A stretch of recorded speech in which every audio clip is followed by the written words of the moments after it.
नमस्कार विद्यार्थी मित्रांनो, क्रिएटिव्ह मॅथ्स मराठी या आपल्या यूट्यूब चॅनलमध्ये तुमच्या सगळ्यांचं सहर्ष स्वागत आहे. इयत्ता 10वी इतिहासाचं पहिलं प्रकरण इतिहास लेखन पाश्चात्य परंपरा या प्रकरणावर आज आपण चर्चा करणार आहोत.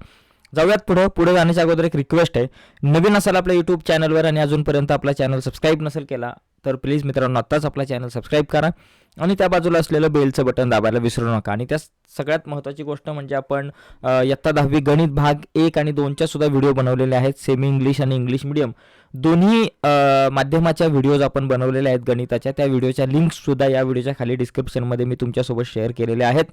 त्याचबरोबर आपला एक व्हॉट्सअपचा ग्रुप आहे, त्याची लिंकसुद्धा व्हिडिओच्या खाली डिस्क्रिप्शनमध्ये आहे. तर त्या लिंकवर क्लिक करून आपला व्हॉट्सअपचा ग्रुप जॉईन करा. आणि त्याचबरोबर आपला एक ॲप आहे क्रिएटिव्ह मॅथ्स मराठी, त्यावर आपण गणिताचा एक स्पेशल कोर्स तयार केलेला आहे. तर त्याची लिंकसुद्धा ॲपची या व्हिडिओच्या खाली डिस्क्रिप्शनमध्ये तुम्हाला पाहायला मिळेल.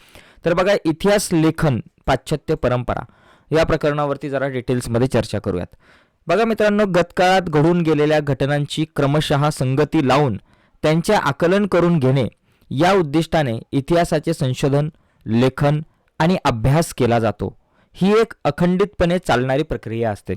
बघा, गतकाळामध्ये म्हणजे भूतकाळामध्ये घडून गेलेल्या ज्या काही घटना आहेत त्या घटनांची क्रमशः संगती लावून त्यांचं आकलन करून घेतलं जातं. त्या घटना ज्या आहेत त्या क्रमाक्रमाने नीट समजून घेतल्या जातात आणि या उद्दिष्टाने समजून घेणे या उद्दिष्टाने इतिहासाचं संशोधन केलं जातं, इतिहासाचं लेखन केलं जातं आणि इतिहासाचा अभ्यास केला जातो. आणि ही अखंडितपणे चालणारी प्रक्रिया आहे, कारण आजचा जो वर्तमान काळ आहे तो उद्याचा इतिहास होणार आहे, उद्याचा भूतकाळ होणार आहे, उद्याचा इतिहास होणार आहे. त्यामुळं इतिहास लेखन ही अखंडितपणे चालणारी एक प्रक्रिया आहे. वैज्ञानिक ज्ञानशाखांमध्ये उपलब्ध ज्ञानाची सत्यता पडताळून पाहण्यासाठी प्रायोगिक पद्धती आणि प्रत्यक्ष निरीक्षण यांचा अवलंब केला जातो.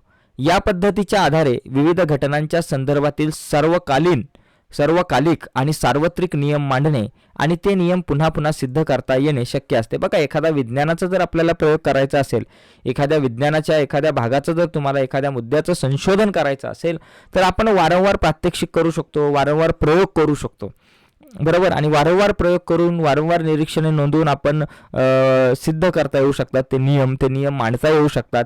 या सगळ्या गोष्टी शक्य असतात आपल्याला करायला, पुन्हा पुन्हा करणं शक्य असतं. परंतु इतिहासाच्या बाबतीमध्ये असं नसतं ना. आपल्याला समजा एखाद्या भूतकाळातला इतिहास लिहायचा छत्रपती शिवाजी महाराजांच्या काळातला, तर त्या काळामध्ये जाणं शक्य नसतं मित्रांनो. पुन्हा पुन्हा त्या काळात आपल्याला जाता येत नाही. म्हणजे आपल्याकडे जी काही संदर्भ साहित्य आता अवेलेबल आहेत त्याचा वापर करूनच आपल्याला इतिहास लेखन करावं लागतं. बघा, इथं दिलेलं आहे, इतिहास संशोधनामध्ये प्रायोगिक पद्धती, प्रत्यक्ष निरीक्षण यांचा अवलंब करणे शक्य नसते, बरोबर ना. कारण इतिहासातील घटना घडून गेलेल्या असतात, तेव्हा त्यांच्या निरीक्षणासाठी आपण तेथे नसतो व त्या घटनांची पुनरावृत्ती करता येत नाही. तसेच सार्वकालिक व सार्वत्रिक नियम मांडणे आणि ते नियम सिद्ध करता येणे आपल्याला शक्य नसतात. म्हणजे पुन्हा आपल्याला इतिहासामध्ये त्या भूतकाळामध्ये जाऊन संशोधन करणं शक्य नसतं आपल्याला, ठीक आहे. सर्वप्रथम ऐतिहासिक दस्तऐवज लिहिण्यासाठी ज्या भाषेचा, मग आपल्याला काय केलं जातं, आपल्याकडे सध्या जे काही अवेलेबल आहेत ऐतिहासिक दस्तऐवज अवेलेबल आहेत, तर त्याचा वापर करून आपल्याला इतिहास लिहावा लागतो. आता ते ऐतिहासिक दस्तऐवज असतील किंवा शिलालेख असतील, जे काही असेल, पत्र असतील, तर त्याच्यामध्ये वापरली जाणारी भाषा जी आहे त्या भाषा वेगवेगळ्या असू शकतात. इतिहासामध्ये जो काळ आहे त्या काळामध्ये जी भाषा वापरली जायची ती भाषा असू शकते. बघा, इथं काय दिलंय की सर्वप्रथम ऐतिहासिक दस्तऐवज लिहिण्यासाठी ज्या भाषेचा आणि लिपीचा वापर केला गेला असेल त्याचे वाचन करण्यासाठी आणि त्याचा अर्थ समजण्यासाठी ती भाषा आणि लिपी जाणणाऱ्या तज्ज्ञांची आवश्यकता असते. म्हणजे इतिहास लिहिताना फक्त इतिहास लेखक बाबा इतिहास लिहितोय त्या एकट्याच्या जीवावरती इतिहास नाही लिहिता येत. कधी एखादी भाषा जी आपल्याला मिळते, म्हणजे उदाहरणार्थ सिंधू संस्कृती, म्हणजे आपण हडप्पा संस्कृतीमध्ये ज्या काही गोष्टी आपल्याला सापडलेल्या आहेत, जे काही लिखाण तिथं सापडलेलं आहे त्यांचं, तर ती जी भाषा जी आहे ती अजूनही समजलेली नाही आहे, की बाबा अजूनही त्या भाषेचं आकलन झालेलं नाही आहे. त्याच्यामुळे भाषा जाणणारा व्यक्ती किती महत्त्वाचा असतो हे आपल्याला समजून घेणं खूप गरजेचं आहे. ओके, लिपी जाणणारा जो व्यक्ती आहे, एखादी नवीन भाषा असेल तर लिपी जाणणाऱ्या व्यक्तीची आवश्यकता असते. त्यानंतर अक्षरवटिका म्हणजे अक्षरांचे वळण, लेखकाची भाषाशैली असेल, वापरलेल्या कागदाच्या निर्मितीचा काळ असेल आणि कागदाचा प्रकार असेल, त्याचबरोबर अधिकारदर्शक मुद्रा यांसारख्या विविध गोष्टींचे जाणकार संबंधित दस्तऐवज अस्सल आहे की नाही हे ठरवण्यास मदत करतात. म्हणजे एखादं दस्तऐवज जर तुम्हाला मिळालं इतिहासाचं संशोधन करत असताना तर ते खरं आहे का खोटं आहे हे समजून घेण्यासाठी इतक्या साऱ्या व्यक्तींची, इतक्या साऱ्या जाणकारांची आपल्याला आवश्यकता भासते. त्यानंतर इतिहास तज्ज्ञ काय करतो की ऐतिहासिक संदर्भाच्या तौलनिक विश्लेषणाच्या आधारे दस्तऐवजातील माहितीच्या विश्वासार्हतेची पडताळणी करू शकतात. ओके, आता इतिहास संशोधनाच्या पद्धती या चार्टमध्ये दिसतात. यावरती आपण डिटेल्समध्ये आज नाही बोलणार, आपण थोडंसं पुढे जाऊयात. बघा, इतिहास संशोधनास सहाय्यभूत होणाऱ्या विविध ज्ञानशाखा व संस्था आहेत. त्याच्यामध्ये पुरातत्व असेल, अभिलेखागार असेल, हस्तलिखितांचा अभ्यास असेल, पुराभिलेख असेल, अक्षर व टीकाशास्त्र, भाषा रचनाशास्त्र, नाणकशास्त्र, वंशावळीचा अभ्यास इत्यादी जाणकारांची किंवा इत्यादी ज्या काही शाखा आहेत, या शाखांची मदत एखादं इतिहास जे आहे त्याचं संशोधन करत असताना एखाद्या इतिहासकाराला होत असते. बघा, इतिहास लेखनाची जी परंपरा नेमकी कधीपासून कशी सुरू झाली ते आपण समजून घेऊयात. बघा, इतिहासात उपलब्ध पुराव्यांचे चिकित्सापूर्वक संशोधन करून भूतकाळात घडून गेलेल्या घटनांची मांडणी कशी केली जाते हे आपण पाहिले. अशी मांडणी करण्याच्या लेखन पद्धतीला इतिहास लेखन असे म्हणतात. इतिहास लेखन कशाला म्हणतात की इतिहासात उपलब्ध पुराव्यांचे चिकित्सापूर्वक संशोधन करून भूतकाळात घडून गेलेल्या घटनांची मांडणी केली जाते. ओके, मांडणी केली जाते आणि ही मांडणी करण्याची जी काही पद्धत आहे त्याला आपण इतिहास लेखन म्हणतो. आणि अशा प्रकारे इतिहासाची चिकित्सापूर्वक मांडणी करणाऱ्या संशोधकाला, जो संशोधक इतिहासाची मांडणी करतो चिकित्सापूर्वक, त्याला आपण इतिहासकार असं म्हणतो. हे पण आपण समजून घेऊयात. ठीक आहे, पुढे बघा, अर्थातच इतिहासाची मांडणी करताना भूतकाळात घडून गेलेल्या प्रत्येक घटनेची नोंद घेणे आणि तिचे ज्ञान करून देणे इतिहासकाराला शक्य नसते. म्हणजे इतिहासामध्ये भूतकाळामध्ये घडून गेलेल्या प्रत्येक घटनेची किंवा प्रत्येक गोष्ट जी असेल, घटना असेल, तिची नोंद घेणं आणि तिचं ज्ञान करून देणं हे इतिहासकाराला शक्य नसतं, कारण तो भूतकाळामध्ये जाऊ शकत नाही. इतिहासाची मांडणी करताना इतिहासकार भूतकाळातल्या कोणत्या घटनांची निवड करतो हे त्याला वाचकांपर्यंत काय पोहोचवायचे आहे यावर अवलंबून असतं. ओके, म्हणजे इतिहासाचा जर विचार केला, म्हणजे इतिहासाची मांडणी करताना इतिहासकाराला जो आहे काय पोहोचवायचं लोकांपर्यंत. उदाहरणार्थ समजा छत्रपती संभाजी महाराजांचा इतिहास लिहायचा आहे एखाद्या लेखकाला, तर तो काय करणार, छत्रपती संभाजी महाराजांचा इतिहास लिहत असताना छत्रपती शिवाजी महाराजांचा सुद्धा उल्लेख येणार, छत्रपती शिवाजी महाराजांचा सुद्धा उल्लेख येणार त्या लिखाणामध्ये त्याच्या. परंतु छत्रपती शिवाजी महाराजांचा जो उल्लेख आहे तो कदाचित कमी प्रमाणामध्ये येईल आणि संभाजी महाराजांचा जो काही उल्लेख आहे तो जास्त प्रमाणामध्ये त्यांच्या लिखाणामध्ये येऊ शकतं, कारण छत्रपती शिवाजी महाराजांचं काम तर खूप मोठं आहे. परंतु जर संभाजी महाराजांचा इतिहास मला लोकांपर्यंत पोहोचवायचा आहे तर मला छत्रपती संभाजी महाराज जे आहे त्यांच्यावरती जास्त लिहिणं खूप गरजेचं आहे. म्हणजे इतिहासकाराला काय लिहायचं आहे, लोकांपर्यंत काय पोहोचवायचं आहे, लोकांपर्यंत काय पोहोचवायचे त्या अनुषंगाने तो घटनांची निवड करत असतो. निवडलेल्या घटना आणि त्यांची मांडणी करताना अवलंबिलेला वैचारिक दृष्टिकोन या गोष्टी इतिहासकाराच्या लेखनशैली निश्चित करत असतात. बघा, जगभरात प्राचीन संस्कृतींमध्ये अशा प्रकारे इतिहास लेखन करण्याची परंपरा नव्हती.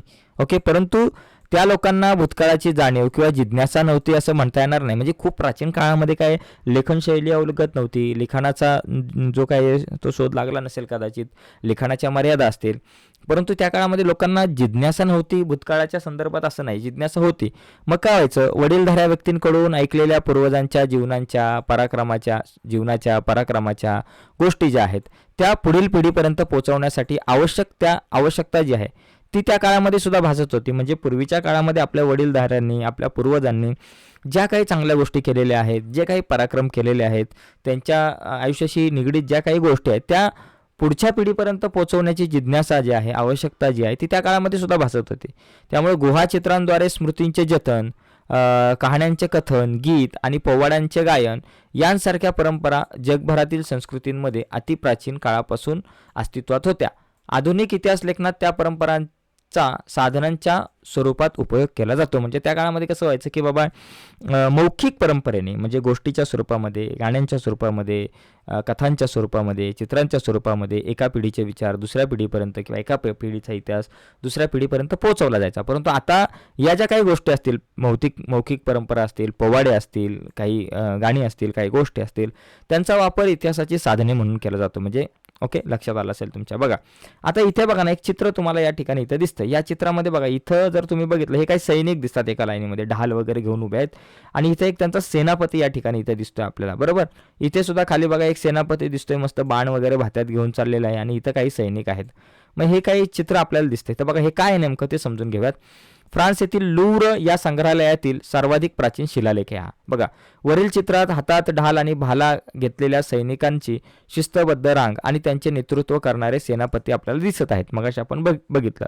ऐतिहासिक घटनांच्या लिखित नोंदी करण्याच्या परंपरेची सुरुवात मेसोपोटेमियातील, हे खूप महत्त्वाचं आहे, मेसोपोटेमियातील सुमेर संस्कृतीमध्ये झाली. म्हणजे ऐतिहासिक घटनांच्या लिखित नोंदी करण्याची परंपरा जी आहे तिची सुरुवात कुठं झाली? सुमेर संस्कृतीमध्ये झाली. मेसोपोटेमियातील सुमेर संस्कृतीमध्ये. हे समजून घ्या, हे वाक्य लिहून घ्या. असे सद्य परिस्थितीमध्ये आपल्याला म्हणता येईल. सुमेर साम्राज्यात होऊन गेलेले राजे, त्यांच्यामधील संघर्षाच्या कहाण्या यांची वर्णने तत्कालीन शिलालेखांमध्ये जतन केलेली आहेत बरं का. म्हणजे सुमेर साम्राज्यात होऊन गेलेले राजे असतील, त्यांच्यामधील संघर्षांच्या कहाण्या असतील, यांची वर्णने जी आहे ती तत्कालीन शिलालेखांमध्ये जतन केलेली आपल्याला दिसून येतात. त्यातील सर्वाधिक प्राचीन शिलालेख सुमारे 4500 वर्षापूर्वी सुमेरमधील 2 राज्यांमध्ये झालेल्या युद्धाची नोंद करणारा असून तो सध्या फ्रान्समधील लूव्र या जगप्रसिद्ध संग्रहालयात ठेवलेला आहे. ओके, ही अधिक माहिती आहे. आता आधुनिक इतिहास लेखन करत असताना बघा, आधुनिक इतिहास लेखनाच्या 4 प्रमुख वैशिष्ट्ये जी आहेत ती सांगितली जातात. 4 वैशिष्ट्ये आहेत, ही समजून घेणं गरजेचं आहे. पहिलं वैशिष्ट्य काय बाबा? ही पद्धत शास्त्रशुद्ध आहे. तिची सुरुवात योग्य प्रश्नांची मांडणी करण्यापासून होते. म्हणजे ही जी आधुनिक इतिहास लेखनाची जी काही वैशिष्ट्ये आहे त्याच्यातलं पहिलं वैशिष्ट्य म्हणजे आधुनिक इतिहास लेखन जे केलं जातं ते अतिशय शास्त्रशुद्ध पद्धतीने, म्हणजे मोघम माझ्या मनाला येईल ते मी लिहिलं अशातला भाग नाही. ते अतिशय शास्त्रशुद्ध पद्धतीने या सगळ्या गोष्टी ज्या आहेत त्या इतिहासामध्ये मांडल्या जातात. आणि याची सुरुवात जी आहे ना ती योग्य प्रश्नांपासून होते. म्हणजे योग्य प्रश्नांची मांडणी करून बाबा मला नेमकं कुठल्या कुठल्या गोष्टींवरती चर्चा करायची ते प्रश्न समोर घेतले जातात आणि त्या प्रश्नांच्या मांडणीपासून इतिहास लेखनाची सुरुवात होते. आणि हे जे काही प्रश्न आहेत ते मानव केंद्रित प्रश्न असतात. म्हणजे जे प्रश्न असतात, दुसरा मुद्दा काय, दुसरं वैशिष्ट्य, जे प्रश्न विचारले जातात, ज्या प्रश्नांपासून इतिहास लेखनाची सुरुवात होते, जी मांडणी केली जाते प्रश्नांची, ते प्रश्न मानव केंद्रीय असतात. ओके, म्हणजेच ते भूतकाळातील विविध मानवी समाजाच्या सदस्यांनी विशिष्ट कालावधीत केलेल्या कृती संबंधी असतात. म्हणजे मानवी समाजाने विशिष्ट काळामध्ये ज्या काही कृती केलेल्या असतात त्या कृतींशी संबंधित हे प्रश्न असतात. इतिहासात त्या कृतींचा संबंध दैवी घटना किंवा देवदेवतांच्या कथा कहाण्यांशी जोडण्याचा प्रयत्न केला जात नाही. म्हणजे आधुनिक इतिहास लेखनामध्ये इतिहास लिहित असताना जे काही प्रश्न विचारले जातात, ज्या काही कृती असतात, ज्या कृतींवर आधारित प्रश्न निर्माण केले जातात, प्रश्न तयार केले जातात, त्या ज्या घटना आहेत, त्या ज्या कृती आहेत त्यांचा संबंध दैवी घटनांशी किंवा देवदेवतांच्या कथा कहाण्यांशी जोडला जात नाही. हा दुसरा मुद्दा. तिसरं वैशिष्ट्य आहे, या प्रश्नांच्या इतिहासातील उत्तरांना विश्वासार्ह पुराव्यांचा आधार असतो. म्हणजे जे काही प्रश्न मांडले जातील समोर, या प्रश्नांची जी काही उत्तरं शोधली जातात, ही जी उत्तरं आहेत ती विश्वासार्ह असते आणि त्या उत्तरांना विश्वासार्ह पुराव्यांचा आधार असतो. त्यामुळे इतिहासाची मांडणी तर्कसुसंगत होते. म्हणजे ज्या प्रश्नांची जी उत्तरं आपण लिहिणार आहोत, जी शोधण्याचा प्रयत्न करणार आहोत, ते प्रश्न त्यांना विश्वासार्ह पुरावा असणार आहे. ओके, पुराव्याच्या आधारे ते लिहिले जाणार आहेत त्यांची उत्तरं, ती मनापासून लिहिली जाणार नाहीत. आणि चौथा मुद्दा, मानवजातीने भूतकाळात केलेल्या कृतींच्या आधारे मानवजातीच्या वाटचालीचा वेध इतिहासात घेतला जातो. तर ही 4 वैशिष्ट्य खूप महत्त्वाची आहे, तर ही समजून घेणं आपल्याला इम्पॉर्टंट आहे.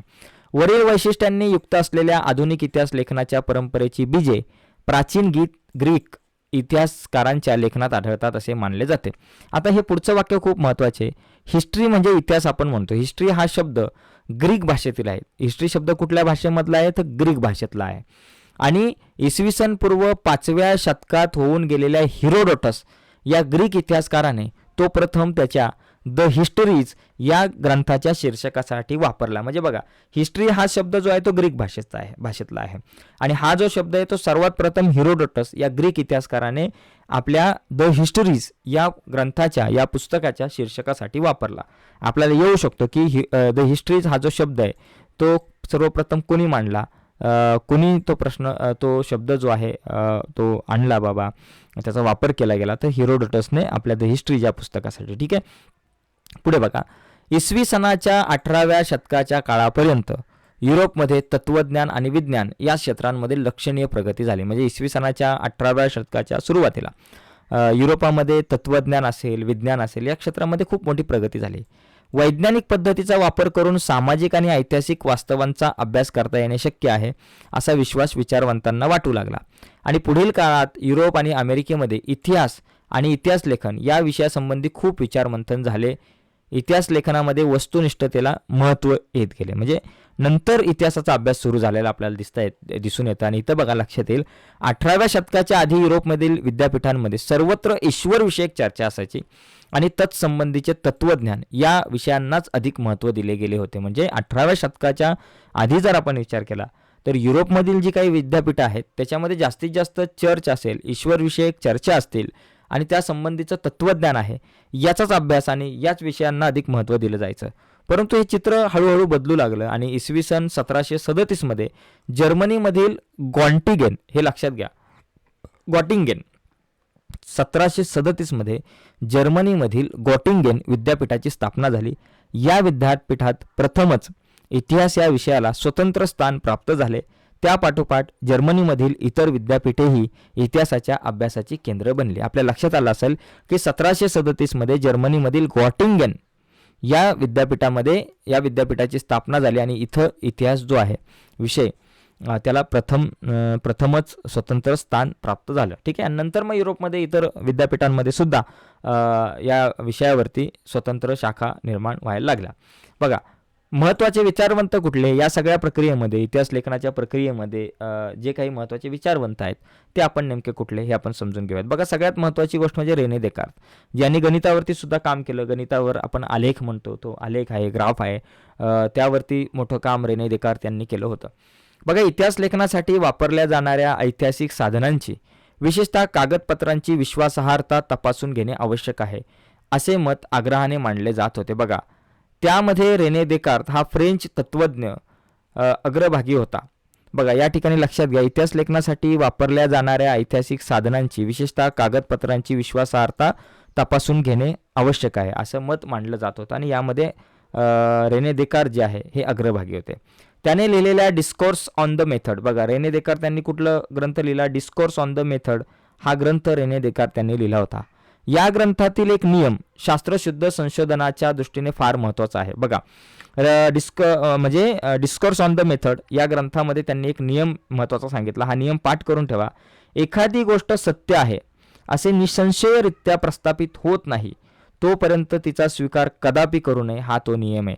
म्हणजे डिस्कोर्स ऑन द मेथड या ग्रंथामध्ये त्यांनी काय नियम मांडला की बाबा, एखादी गोष्ट सत्य आहे असे निसंशयरित्या प्रस्थापित होत नाही, म्हणजे 100% ते प्रस्थापित होत नाही, प्रूफ होत नाही, तोपर्यंत तिचा स्वीकार कदापि करू नये. ओके, अशा प्रकारचा विचार रेने देकार्त यांनी मांडला. त्यांनी लिहिलेलं डिस्कोर्स ऑन द मेथड आणि त्याच्यामधला हा विचार, या दोन गोष्टी लक्षात ठेवणं खूप गरजेचं आहे.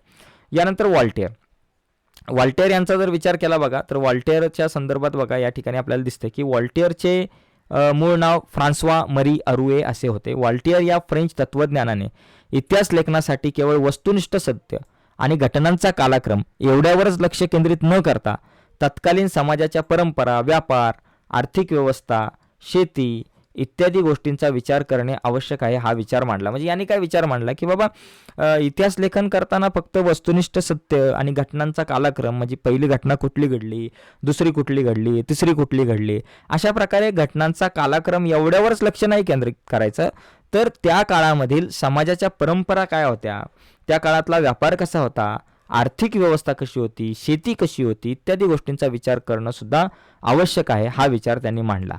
त्यामुळे इतिहासाची मांडणी करताना मानवी जीवनांचा सर्वांगीण विकास व्हायला हवा, हा विचार पुढे आला. म्हणजे याच्यामधून एक विचार पुढे आला की मानवी जीवनाचा सर्वांगीण विकास होणं हे इतिहास लेखनाचं एक ध्येय आहे, हा विचार पुढे आला आणि त्या दृष्टीने वॉल्टेअर आधुनिक इतिहास लेखनाचा जनक होता असे म्हणता येईल. म्हणजे बघा, आधुनिक इतिहास लेखनाचा जनक कोणाला म्हणतात, तर वॉल्टेअर. ही रिकामी जागा येते, एका वाक्यात उत्तर येतं की आधुनिक इतिहास लेखनाचा जनक कोणाला म्हटलं गेलं, तर वॉल्टेअर यांना आधुनिक इतिहास लेखनाचा जनक म्हटलं गेलं. ओके, यानंतर जॉर्ज विल्यम फ्रेडरिक हेगेल यांच्या बाबतीत जर आपण विचार केला, तर या जर्मन तत्त्वज्ञाने ऐतिहासिक वास्तव तर्कशुद्ध पद्धतीने मांडले गेले पाहिजे यावर भर दिला. म्हणजे काय, ऐतिहासिक वास्तव जे आहे ते तुम्ही मांडा, पण ते तर्कसिद्ध पद्धतीनेच मांडा, ओघम मांडू नका. ओके, तर्क पाहिजे, तुम्ही जे काही लिहाल त्याला तर्काचा आधार पाहिजे.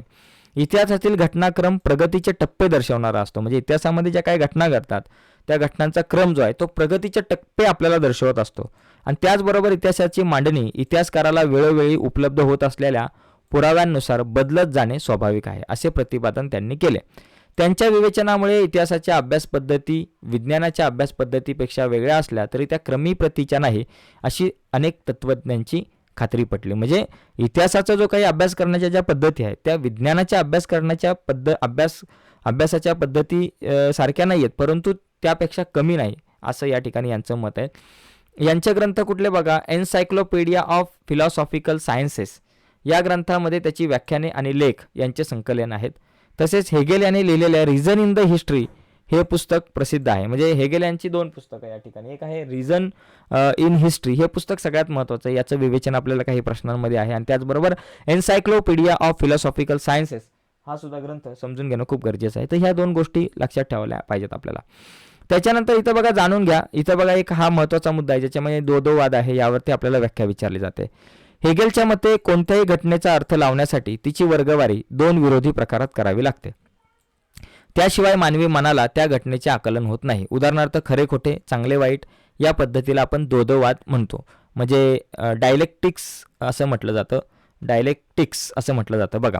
या पद्धतीमध्ये काय केलं जातं, एक सिद्धांत घेतला जातो, मांडला जातो आणि त्यानंतर त्या सिद्धांताला छेद देणारा प्रतिसिद्धांत म्हणजे त्याच्या अपोजिट सिद्धांत, बाबा ही गोष्ट खरी आहे, ही गोष्ट खोटी आहे, हा सिद्धांत बरोबर आहे, हा सिद्धांत चुकीचा आहे.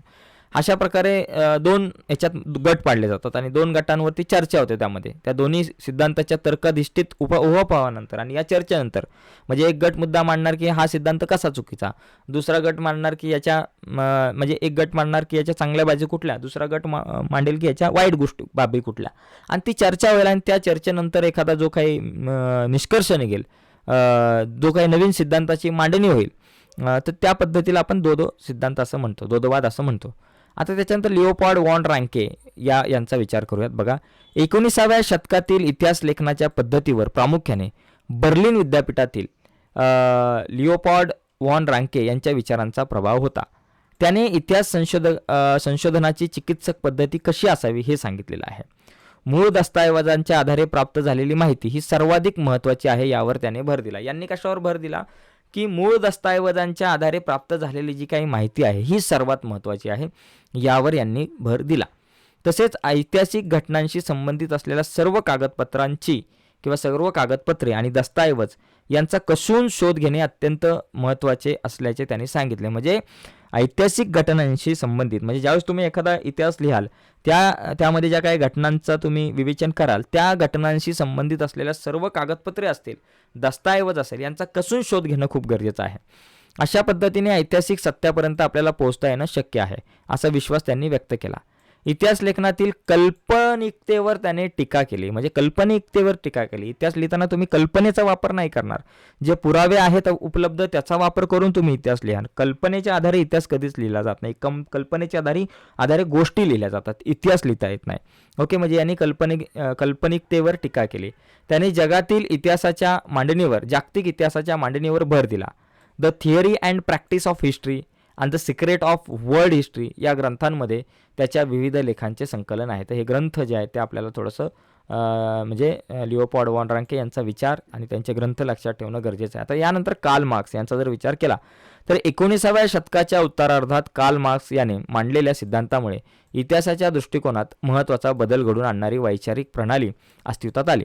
ती काय बाबा, इतिहास अमूर्त कल्पनांचा नसून जिवंत माणसांचा असतो. इतिहास काय बाबा, अमूर्त कल्पनांचा नसून जिवंत माणसांचा असतो.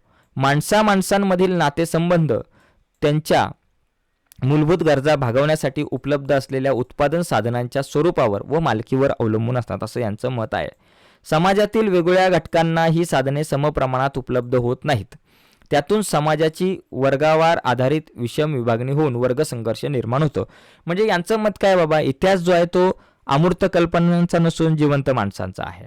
माणसांमधील नातेसंबंध जे आहेत ते त्यांच्या मूलभूत गरजा भागवण्यासाठी उपलब्ध असलेल्या उत्पादनाच्या स्वरूपावरती किंवा साधनांवरती किंवा त्याच्या मालकींवर अवलंबून असतात. ओके, आणि समाजामध्ये काय होतं की ही उत्पादनाची साधने जी आहेत त्यांचं वाटप जे आहे ते वेगवेगळं असतं. कोणाकडं ही उत्पादनाची साधने जास्त प्रमाणात असतात आणि कोणाकडं खूप कमी प्रमाणात असतात आणि यावरून वर्गसंघर्ष निर्माण होतात. मग गरीब श्रीमंत अशा प्रकारचा वर्गसंघर्ष निर्माण होतो आणि मानवी इतिहास अशा वर्गसंघर्षाचा इतिहास असून ज्या वर्गाच्या ताब्यात उत्पादनाची साधने असतात तो इतर वर्गांचे आर्थिक शोषण करतो. म्हणजे उत्पादनाची साधने ज्याच्या हातात आहे तो इतरांचं शोषण करतो.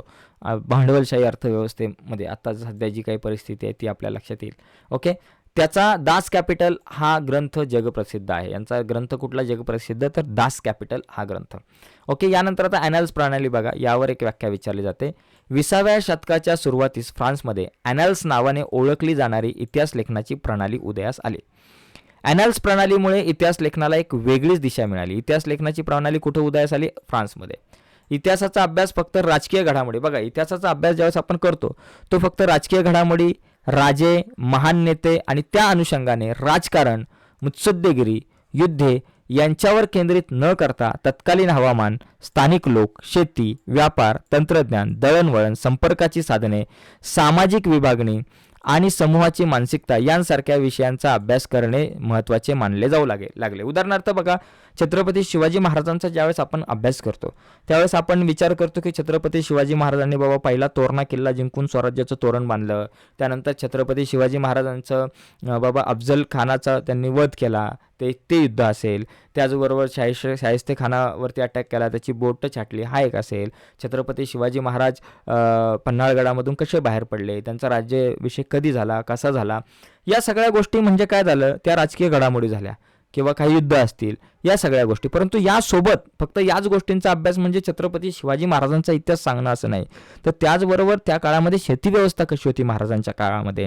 मग महाराज छत्रपती शिवाजी महाराजांनी शेती म्हणजे शेतकऱ्यांसाठी काय केलं, म्हणजे शेतीमधून अधिक उत्पन्न मिळण्यासाठी येण्यासाठी काय केलं, कुठल्या कुठल्या प्रकारच्या योजना छत्रपती शिवाजी महाराजांनी हे केल्या. छत्रपती शिवाजी महाराजांचा व्यापारी दृष्टिकोन कसा होता, जसं छत्रपती शिवाजी महाराजांना आपण म्हणतो की फादर ऑफ इंडियन नेव्ही, म्हणजे त्यांनी बाबा इंडियन नेव्हीची स्थापना केली त्यांच्या काळामध्ये. सुरुवातीला त्यांनी म्हणजे समुद्र पार जाऊन व्यापार छत्रपती शिवाजी महाराजांनी केला, म्हणजे त्यांचा अरबस्तान सोबत सुद्धा व्यापार चालू होता, त्याच्यातून खूप मोठ्या प्रमाणामध्ये नफा मिळत होता. तर असं काही इंग्रज किंवा पोर्तुगाल यांच्या डायरीमध्ये या सगळ्या घटनांची नोंद आहे. म्हणजे शिवाजी महाराजांचा व्यापार कसा होता, त्यांच्या काळात तंत्रज्ञानाची, ते संपर्काची साधने कशी होती, म्हणजे या सगळ्या गोष्टींचा सुद्धा अभ्यास इतिहासामध्ये केला पाहिजे असं मला वाटतं. म्हणजे जेणेकरून आपल्याला खूप चांगल्या गोष्टी लक्षात येईल आणि विकास होऊ शकतो पुढच्या पिढीचा या सगळ्या गोष्टी समजल्यानंतर. ओके, यालाच आपण म्हणतो बघा, यालाच ॲनल्स प्रणाली सुरू करण्याचे आणि तिचा विकास करण्याचे श्रेय फ्रेंच इतिहासकारांना दिले जाते. ठीक आहे, पुढे बघा, स्त्रीवादी इतिहास लेखन. स्त्रीवादी इतिहास लेखन म्हणजे स्त्रियांच्या दृष्टिकोनातून केलेली इतिहासाची मांडणी आणि पुनर्रचना किंवा इतिहासाची पुनर्रचना. सीमा द बोव्हा या फ्रेंच विदुषेने स्त्रीवादाची मूलभूत भूमिका सिद्ध केली. स्त्रीवादी इतिहास लेखनांमध्ये स्त्रियांचा अंतर्भाव करण्याबरोबर इतिहास लेखनाच्या क्षेत्रात पुरुष प्रधान दृष्टिकोनाचा पुनर्विचार करण्यावर भर दिला. म्हणजे हे जे काही स्त्रीवादी इतिहास लेखन केलं जातं त्याच्यामध्ये स्त्रियांच्या आयुष्याशी निगडीत नोकरी असेल, रोजगार असेल, ट्रेड युनियन असेल, त्यांच्यासाठी काम करणाऱ्या संस्था असेल, स्त्रियांचे कौटुंबिक आयुष्य असेल, यांसारख्या विविध पैलूंवर सविस्तर विचार करणारं संशोधन सुरू झालं. आणि त्यानंतर 1920 नंतर स्त्री हा एक स्वतंत्र सामाजिक वर्ग मानून इतिहास लिहिण्यावर भर दिला गेला. म्हणजे स्त्रीवादी इतिहास लेखनांमध्ये स्त्रियांचे समस्या ज्या काही असतील त्यावरती विवेचन करून इतिहास लिहिला जातो. ओके, आता मायकल फुको यांच्यावरती चर्चा करूया. शेवटचा मुद्दा आहे बघा, 20व्या शतकातील फ्रेंच इतिहासकार मायकल फुको यांच्या लिखाणातून इतिहास लेखनाची एक नवीन संकल्पना पुढे आली. ऑर्कॉलॉजी ऑफ नॉलेज या ग्रंथामध्ये त्याने इतिहासाची कालक्रमानुसार अखंड मांडणी करण्याची पद्धत चुकीची आहे असे प्रतिपादन केले. म्हणजे यांनी काय प्रतिपादन केलं की बाबा इतिहासाची कालानुक्रम अखंड मांडणी करण्याची जी पद्धत आहे ती चुकीची आहे. पुरातत्वामध्ये अंतिम सत्यापर्यंत पोहोचणे हे उद्दिष्ट नसून भूतकाळातील स्थित्यांतराचं स्पष्टीकरण देण्याचा प्रयत्न असतो, याकडे त्यांनी लक्ष वेधले. आणि फुको याने इतिहासातील स्थित्यांतराचे स्पष्टीकरण देण्यावर भर दिला, म्हणून त्याने या पद्धतीला ज्ञानाचे पुरातत्व असं म्हटलं आहे. ओके, आता बघा, इतिहासकारांनी पूर्वी विचारात न घेतलेल्या मनोविकृती, वैद्यकशास्त्र, तुरुंग व्यवस्था यांसारख्या विषयांचा त्याने इतिहासाच्या दृष्टिकोनातून विचार केला. ओके, आणि आधुनिक इतिहास लेखनाची व्याप्ती जी आहे ती अशा रीतीने सतत विस्तारत गेली. साहित्य, स्थापत्य, शिल्पकला, चित्रकला, संगीतकला, नृत्यकला, नाट्यकला, चित्रपट निर्मिती, दूरदर्शन यांसारख्या विविध विषयांचे स्वतंत्र इतिहास लिहिले जाऊ लागले आताच्या काळामध्ये जर आपण बघितलं तर. ठीक आहे, तर अशा प्रकारे आपल्याला या प्रकरणावरती चर्चा करता येऊ शकते. उद्याच्या व्हिडिओमध्ये आपण स्वाध्याय जे आहे, हा जो संपूर्ण स्वाध्याय जो आहे तो आपण डिटेल्समध्ये बघणार आहोत. जसं इथं बघा, आधुनिक इतिहास लेखनाचा जनक कोणाला म्हणतायत, तर वॉल्टेर यांना आधुनिक इतिहास लेखनाचे जनक म्हणतात. आर्किओलॉजी ऑफ नॉलेज हा ग्रंथ कोणी लिहिला, तर मायकल फुको यांनी लिहिला. ठीक आहे, याच्यामध्ये नंतर आपण चर्चा करूयात या सर्व मुद्द्यांवरती उद्याच्या लेक्चरमध्ये. ओके, तर आजच्या चर्चेमध्ये इथंच थांबूयात मित्रांनो. नक्कीच व्हिडिओ आवडले असेल तर व्हिडिओला लाईक करा. नवीन असाल आपल्या यूट्यूब चॅनलवर आणि अजूनपर्यंत आपला चॅनल तुम्ही सबस्क्राईब नसेल केला तर आत्ताच आपला चॅनल सबस्क्राईब करून त्या बाजूला असलेलं बेलचं बटन दाबायला विसरू नका. बाय मित्रांनो, धन्यवाद.